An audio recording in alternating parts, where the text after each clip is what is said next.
ನಮಸ್ಕಾರ ವೀಕ್ಷಕರೇ, ಎಲ್ಲರಿಗೂ ಕುಸುಮ್ ಕಿಚನ್ಗೆ ಸ್ವಾಗತ. ಇವತ್ತು ನಾನು ನಿಮಗೆ ಒಂದು ರೈಸ್ ರೆಸಿಪಿ ಹೇಳ್ಕೊಡ್ತೀನಿ. ಯೂಶ್ವಲಿ ನಾವು ದಿನ ಅನ್ನ ಸಾಂಬಾರು ರೈಸ್ ಬಾತ್ ತಿಂದು ಬೇಜಾರಾದಾಗ ಇನ್ಸ್ಟೆಂಟಾಗಿ ಒಂದು 10 ನಿಮಿಷದಲ್ಲಿ ಆಗುವಂಥ ರೈಸ್ ಬಾತ್ ಹೇಳ್ತಾ ಇದ್ದೀನಿ. ಅದು ರಸಮ್ ರೈಸ್ ಅಂತ. ಇದು ರಸಮ್ ರೈಸ್ ಮನಸ್ಸು ಟ್ರೈ ಮಾಡಿ ನೋಡಿ, ಖಂಡಿತ ತುಂಬಾ ರುಚಿಯಾಗಿರುತ್ತೆ. ಈ ಕ್ಲೈಮೇಟ್ಗಂತೂ ತುಂಬಾ ಟೇಸ್ಟಿ ಅನಿಸುತ್ತೆ ನಿಮಗೆ. ಇದಕ್ಕೆ ಬೇಕಾಗುವ ಸಾಮಗ್ರಿಗಳು ಇದಕ್ಕೆ ನೋಡಿ. ನಾನೊಂದು ಚಿಕ್ಕ ಗ್ಲಾಸ್ಲೆ ಅಕ್ಕಿ ತೊಗೊಂಡಿದ್ದೀನಿ. ನೀವು ಕ್ವಾಂಟಿಟಿ ಎಷ್ಟು ಜನ ಇದ್ದರೆ ಅಷ್ಟು ನೋಡ್ಕೊಂಡು ನೀವು ತೊಗೋಬೋದು ಅಕ್ಕಿನ. 1 ಗ್ಲಾಸ್ ಅಕ್ಕಿ ತೊಗೊಂಡ್ರೆ 1 ಗ್ಲಾಸ್ ತೊಗರಿಬೇಳೆ ತೊಗೊಂಡಿದ್ದೀನಿ. ನಾನು ಇಲ್ಲಿ 3 ಜನಕ್ಕೆ ಮಾಡ್ತಾಯಿದ್ದೀನಿ, ಅದಕ್ಕೆ ಇಷ್ಟು ಅಳತೆ ತೊಗೊಂಡಿದ್ದೀನಿ. 1 ಗ್ಲಾಸ್ ಅಕ್ಕಿಗೆ 1 ಗ್ಲಾಸ್ ತೊಗರಿಬೇಳೆ. ಇದಕ್ಕೆ ಸ್ವಲ್ಪ ಹುಣಸೆ ರಸ, ಸಾಂಬಾರು ಪುಡಿ, ಖಾರದ ಪುಡಿ, ಅರಿಶಿಣ ಪುಡಿ ಮತ್ತು ಸ್ವಲ್ಪ 1-2 ಹಸಿಮೆಣಸಿನ್ಕಾಯಿ ಉದ್ದಕ್ಕೆ ಹೆಚ್ಕೊಂಡಿದ್ದೀನಿ, ಸ್ವಲ್ಪ ಕರಿಬೇವು, ಸ್ವಲ್ಪ ಕೊತ್ತಂಬರಿ ಸೊಪ್ಪು, 1 ಟೊಮೆಟೊ, 1 ಈರುಳ್ಳಿ, ಬೆಳ್ಳುಳ್ಳಿ, ಒಣ ಕೆಂಪು ಮೆಣಸಿನ್ಕಾಯಿ, ಸಾಸಿವೆ, ಜೀರಿಗೆ ಮತ್ತು ರುಚಿಗೆ ತಕ್ಕಷ್ಟು ಉಪ್ಪು. ಫಸ್ಟ್ ಏನು ಮಾಡೋಣ ಅಂದರೆ, ಈ ಅಕ್ಕಿ ಬೇಳೆನ ಎರಡೂ ಮಿಕ್ಸ್ ಮಾಡಿ ನೀಟಾಗಿ ತೊಳ್ಕೊಂಬಿಡ್ತೀನಿ. ಈಗ ನೋಡಿ, ಒಂದು ಕುಕ್ಕರ್ ತೊಗೊಂಡಿದ್ದೀನಿ. ನಾನು ಕುಕ್ಕರ್ ಬಿಸಿ ಆದಮೇಲೆ ಇದಕ್ಕೆ ಒಂದು 2ರಿಂದ 2.5 ಸ್ಪೂನ್ ಎಣ್ಣೆ ಹಾಕ್ತೀನಿ. ಯಾಕಂದರೆ 3 ಜನಕ್ಕೆ ಮಾಡ್ತಾಯಿದ್ದೀನಿ ಅಂತ ಎಣ್ಣೆ ಅಷ್ಟು ಹಾಕ್ತಿದ್ದೀನಿ. ಕ್ವಾಂಟಿಟಿ ಎಷ್ಟಿದೆ ನೋಡ್ಕೊಂಡು ನೀವು ಎಣ್ಣೆ ಹಾಕ್ಕೋಬೋದು. ನೋಡಿ, ಒಂದು 2 ಸ್ಪೂನ್ ಎಣ್ಣೆ ಹಾಕಿದ್ದೀನಿ ನಾನೀಗ. ಇದು ಎಣ್ಣೆ ಕಾದ್ಮೇಲೆ ನಾವು ಸಾಸಿವೆ ಜೀರಿಗೆ ಹಾಕೋಣ.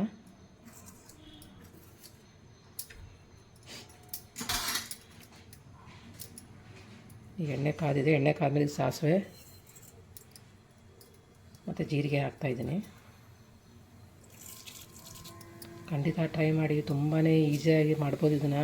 ದಿನ ಒಂದೇ ಟೈಪ್ ತಿಂದು ಬೇಜಾರಾದಾಗ ಇದು ಇನ್ಸ್ಟೆಂಟಾಗಿ ಬಿಸಿ ಬಿಸಿದು ಮಾಡ್ಕೊಳ್ತಿದ್ರೆ ತುಂಬಾ ರುಚಿಯಾಗಿರುತ್ತೆ. ಈಗ ಸ್ವಲ್ಪ ಸಾಸಿವೆ ಜೀರಿಗೆ ಆಗಲಿ. ನೋಡಿ, ಸಾಸಿವೆ ಜೀರಿಗೆ ಆಗಿದೆ. ಈಗ ಇದಕ್ಕೆ ಸ್ವಲ್ಪ ಹಿಂಗೆ ಹಾಕ್ತಾಯಿದ್ದೀನಿ. ಹಿಂಗೆ ಹಾಕಿದ್ಮೇಲೆ ಇದಕ್ಕೆ ಸ್ವಲ್ಪ ನೋಡಿ ಸ್ವಲ್ಪ ಕರಿಬೇವು, 1-2 ಹಸಿಮೆಣಸಿನ್ಕಾಯಿ ಉದ್ದಕ್ಕೆ ಹೆಚ್ಕೊಂಡು ಅದನ್ನು ಹಾಕ್ತಾಯಿದ್ದೀನಿ. ಅದ್ರ ಜೊತೆಗೆ ಬೆಳ್ಳುಳ್ಳಿ ಮತ್ತು ಒಣ ಕೆಂಪು ಮೆಣಸಿನ್ಕಾಯಿ ಎರಡೂ ಹಾಕಿ ಚೆನ್ನಾಗಿ ಮಿಕ್ಸ್ ಮಾಡ್ಕೊಂಬಿಡೋಣ. ಆದಷ್ಟು ಲೋ ಫ್ಲೇಮ್ ಹಚ್ಕೊಡಿ. ಸ್ವಲ್ಪ ಬೆಳ್ಳುಳ್ಳಿ ಹಸಿ ವಾಸನೆ ಹೋಗಲಿ. ತುಂಬ ಸುಲಭವಾಗಿ ಮಾಡ್ಕೊಬೋದು. ತುಂಬ ಇಂಗ್ರೀಡಿಯೆಂಟ್ಸ್ ಏನು ಬೇಕಾಗಲ್ಲ ಇದಕ್ಕೆ, ಮತ್ತು ರುಚಿ ಕೂಡ ತುಂಬಾ ಚೆನ್ನಾಗಿರುತ್ತೆ ಇದು. ನೋಡಿ, ಬೆಳ್ಳುಳ್ಳಿ ಆಗಿದ್ಮೇಲೆ ಇದಕ್ಕೆ ನಾನು ಒಂದು ಈರುಳ್ಳಿ ಉದ್ದಕ್ಕೆ ಹೆಚ್ಕೊಂಡಿದ್ದು ಅದನ್ನು ಹಾಕ್ತಾಯಿದ್ದೀನಿ. ಒಂದು ಸ್ವಲ್ಪ ಈರುಳ್ಳಿ ಬೆಳಿಬೇಕು.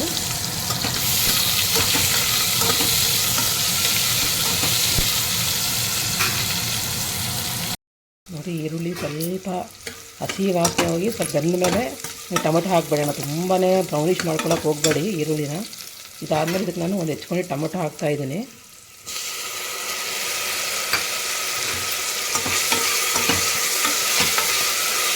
ಟೊಮೆಟೊ ಹಾಕಿ ಇದಕ್ಕೆ ಒಂದು ರುಚಿಗೆ ತಕ್ಕಷ್ಟು ಉಪ್ಪು,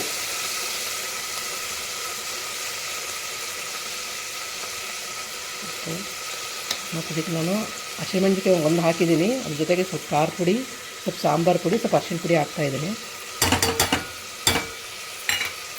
ಹಾಕಿ ಒಂದು 2 ನಿಮಿಷದ ಕಾಲ ಆದಷ್ಟು ಲೋ ಫ್ಲೇಮಲ್ಲೇ ಚೆನ್ನಾಗಿ ಬೆಳೆಸ್ಕೊಂಬಿಡೋಣ. ಸ್ವಲ್ಪ ಏನಾದ್ರು ಡ್ರೈ ಅಂತೀರಿ ಸ್ವಲ್ಪ ನೀರು ಹಾಕಿ, ಯಾಕಂದರೆ ಅದು ಸಾಂಬಾರು ಪುಡಿ ಎಲ್ಲ ಒತ್ತಿಬಿಡುತ್ತೆ. ಅದಕ್ಕೆ ಒಂದು ಸ್ವಲ್ಪ ನೀರು ಹಾಕ್ತಾಯಿದ್ದೀನಿ ನಾನು. ಇದಕ್ಕೆ ತುಂಬ ಏನಲ್ಲ, ಒಂದು ಸ್ವಲ್ಪ, ಮತ್ತು ಅದು ಮಸಾಲೆ ಎಲ್ಲ ಒತ್ತಬಾರ್ದಲ್ವ, ಅದಕ್ಕೆ ಒಂದು ಸ್ವಲ್ಪ ನೀರು ಹಾಕ್ತಾಯಿದ್ದೀನಿ. ಹಾಕಿ ಒಂದು 2 ನಿಮಿಷದ ಕಾಲ ಚೆನ್ನಾಗಿ ಈರುಳ್ಳಿ, ಟೊಮೊಟೊ ಮತ್ತು ಸ್ವಲ್ಪ ಎಲ್ಲ ಬೆನಿಬೇಕು. ಸಾಂಬಾರು ಜೊತೆಗೆ ಚೆನ್ನಾಗಿ ಮಿಕ್ಸ್ ಆಗಿ ಚೆನ್ನಾಗಿ ಬೆನಿಬೇಕಿದು. ಒಂದು 2 ನಿಮಿಷದ ಕಾಲ ನೋಡಿ. ಟೊಮೊಟೊ ಹಾಕಿದ್ಮೇಲೆ ಸಾಂಬಾರು ಪುಡಿ, ಖಾರ ಪುಡಿ, ಅರಿಶಿಣ ಪುಡಿ ಹಾಕಿ ಉಪ್ಪು ಹಾಕಿ ಮಿಕ್ಸ್ ಮಾಡ್ಕೊಂಡಿದ್ದೀನಿ. ಇದು ಸ್ವಲ್ಪ ಬೆಲ್ಲ ಹಾಕಿದ್ದೀನಿ. ನೀವು ಬೇಕಾದರೆ ಹಾಕ್ಕೋಬೋದು, ಇಷ್ಟ ಇಲ್ಲದ್ರೆ ಬೇಕಾದ್ರೆ ಸ್ಕಿಪ್ ಮಾಡ್ಕೋಬೋದು. ಈಗೆಲ್ಲ ತುಂಬ ಮೆತ್ತಗಾಗೋದೇನು ಅವಶ್ಯಕತೆ ಇಲ್ಲ. ಟೊಮೊಟೊದು ಎಲ್ಲ ಮಿಕ್ಸ್ ಆಗಿ ಎಣ್ಣೆ ಮೇಲೆ ಬರ್ತಾಯಿದೆ ನೋಡಿ. ಇವಾಗ ನಾನು ಅಕ್ಕಿ ಮತ್ತು ಬೇಳೆ 1 ಗ್ಲಾಸ್ ಅಂತ ತೊಳ್ಕೊಂಡಿದ್ದೀನಿ ನೀಟಾಗಿ, ಅದನ್ನು ಇದಕ್ಕೆ ಹಾಕ್ತಾಯಿದ್ದೀನಿ.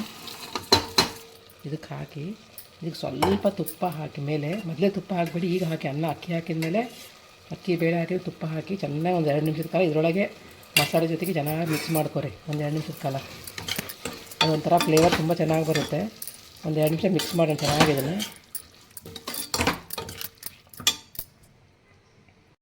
ನೋಡಿ, ನಾನು ತುಪ್ಪ ಹಾಕಿ ಅಕ್ಕಿ ಬೇಳೆ ಎಲ್ಲ ಹಾಕಿದ್ದೀನಿ, ಚೆನ್ನಾಗಿ ಮಿಕ್ಸ್ ಮಾಡ್ಕೊಂಡಿದ್ದೀನಿ. ಈಗ ಒಂದು 2 ನಿಮಿಷದ ಕಾಲ ಸುಮ್ಮನೆ ಫ್ರೈ ಮಾಡ್ಕೊಂಬಿಡಿ ಲೈಟಾಗಿ ಲೋ ಫ್ಲೇಮಲ್ಲೇ.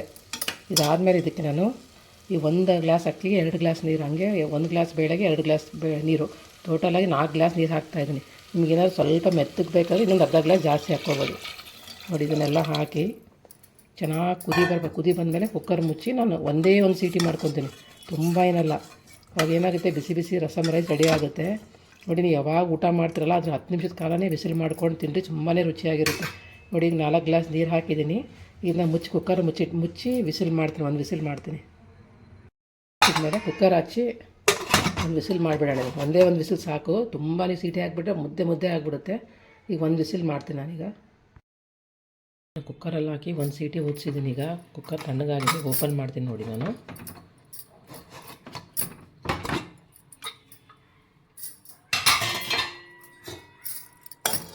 ನೋಡಿ, ರಸಮ್ ರೈಸ್ ರೆಡಿ ಆಗಿದೆ. ತುಂಬಾ ರುಚಿಯಾಗಿರ್ತದೆ. ಖಂಡಿತ ಟ್ರೈ ಮಾಡಿ. ನೋಡಿ, ಇದಕ್ಕೆ ನಾನು ಈಗ ಲಾಸ್ಟಿಗೆ ಹುಣಸೆ ರಸ ಹಾಕ್ತಾಯಿದ್ದೀನಿ. ಹುಣಸೆ ರಸ ಹಾಕಿ ಒಂದು 2 ನಿಮಿಷದ ಕಾಲ ಇದು ಕುದಿಸ್ಕೊಂಬಿಡೋಣ. ಒಂದು ಸ್ವಲ್ಪ ಹುಣಸೆ ರಸ ಹಾಕಿ ಇದನ್ನು ಚೆನ್ನಾಗಿ ಕುದಿಸ್ಕೊಂಬಿಡೋಣ. ಅದು ಹುಳಿ ಎಲ್ಲದಕ್ಕೂ ಹೊಂದ್ಕೋಬೇಕಲ್ವ. ನೋಡಿ, ನಾನು ಸ್ವಲ್ಪ ಹುಣಸೆಹಣ್ಣು ಹಾಕಿ ಕುಕ್ಕರ್ ಇದಾದಮೇಲೆ ಒಂದು 2 ಕುದಿ ಬರೋ ತನಕ ವೆಯ್ಟ್ ಮಾಡಿದೆ. ಆಮೇಲೆ ಇವಾಗ ಲಾಸ್ಟಿಗೆ ಇದಕ್ಕೆ ನಾವು ಕೊತ್ತಂಬರಿ ಸೊಪ್ಪು ಹಾಕ್ಬಿಡೋಣ. ನೋಡಿ, ಇದೆಲ್ಲ ಹುಣಸೆಹಣ್ಣು ಹಾಕಿ ಒಂದು 2 ನಿಮಿಷ ಕುದಿಸಿದ್ದೀನಿ. ಕುದಿಸಿದ್ಮೇಲೆ ಲಾಸ್ಟಿಗೆ ಕೊತ್ತಂಬರಿ ಸೊಪ್ಪು ನೋಡಿ, ಕೊತ್ತಂಬರಿ ಸೊಪ್ಪು ಹಾಕಿ ಚೆನ್ನಾಗಿ ಕಲಿಸ್ಕೊಂಡ್ಬಿಡ್ತೀನಿ. ಈಗ ಗ್ಯಾಸ್ ಆಫ್ ಮಾಡಿಬಿಡೋಣ. ನೋಡಿ, ಬಿಸಿ ಬಿಸಿ ರಸಮ್ ರೈಸ್ ರೆಡಿಯಾಗಿದೆ. ಖಂಡಿತ ಟ್ರೈ ಮಾಡಿ. ತುಂಬಾ ರುಚಿಯಾಗಿರುತ್ತೆ. ಯಾವಾಗಲೂ ಬೇಳೆ ಸಾರು, ರೈಸ್ ಬಾತು ತಿಂದು ಬೇಜಾರಾದರೆ ಇನ್ಸ್ಟೆಂಟಾಗಿ, ತುಂಬ ಟೈಮ್ ಹಿಡಿಯಲ್ಲ, ತುಂಬ ಸಾಮಗ್ರಿನೂ ಬೇಕಾಗಲ್ಲ. ಖಂಡಿತ ಟ್ರೈ ಮಾಡಿ. ಯಾರಾದರೂ ಟ್ರೈ ಮಾಡಿದರೆ ಕಮೆಂಟ್ ಸೆಕ್ಷನಲ್ಲಿ ಹೇಗಾಗಿದೆ ಅಂತ ಕಮೆಂಟ್ ಮಾಡಿ. ನನ್ನ ಚಾನಲ್ಗೆ ಸಬ್ಸ್ಕ್ರೈಬ್ ಮಾಡಿ.